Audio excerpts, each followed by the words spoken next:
అందరికీ వందనాలు. ఈరోజు మనం యేసయ్య శిలువపై పలికిన 7 మాటలలో 6వ మాట, బాధ్యతలు నెరవేర్చిన మాట. యోహాను సువార్త 19:30. యేసు ఆ చిరక పుచ్చుకొని సమాప్తమైనదని చెప్పి తల వంచి ఆత్మను అప్పగించెను. యేసు తనకు తండ్రి అప్పగించిన ప్రతి పనిని గొప్పగా ముగించి ఈ మాటను పలుకుతున్నాడు. ఈ మాట ద్వారా యేసు ఏం పూర్తి చేశాడు, మన జీవితాలన్నీ ఎలా ముందుకు నడిపించాడో తెలుసుకుందాం. యేసు శిలువపై రక్షణ కార్యము పూర్తి చేశాడు. హెబ్రీయులకు రాసిన పత్రిక 10:12.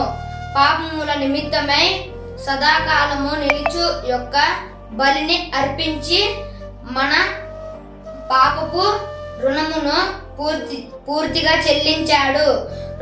కొలొస్సీయులకు రాసిన పత్రిక 2:14.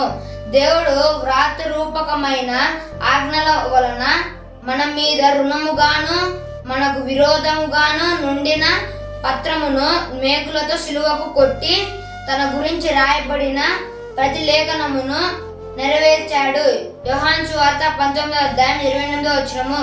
అటు తర్వాత సమస్తమును అప్పటికి సమాప్తమైనదని యేసు ఎరిగి లేఖనము నెరవేర్చినట్లు నేను దప్పికొనుచున్నానెను. యేసు సాతాను మీద విజయము సాధించి ఆ విజయాన్ని మనకు ఇచ్చాడు. 1 కొరింథీయులకు రాసిన పత్రిక 15:57. మన ప్రభు అయిన యేసుక్రీస్తు మూలముగా మనకు జయము అనుగ్రహించుచున్న దేవునికి స్తోత్రము కలుగును గాక. యేసు సంపూర్తి చేసిన దాన్ని బట్టి మనకు కొత్త జీవితం ప్రారంభమైంది. 2 కొరింథీయులకు రాసిన పత్రిక 5:17. ఎవడైనను క్రీస్తునందున్న ఎడల వాడు నూతన సృష్టి. ఆమె దినమందరూ దించును గాక.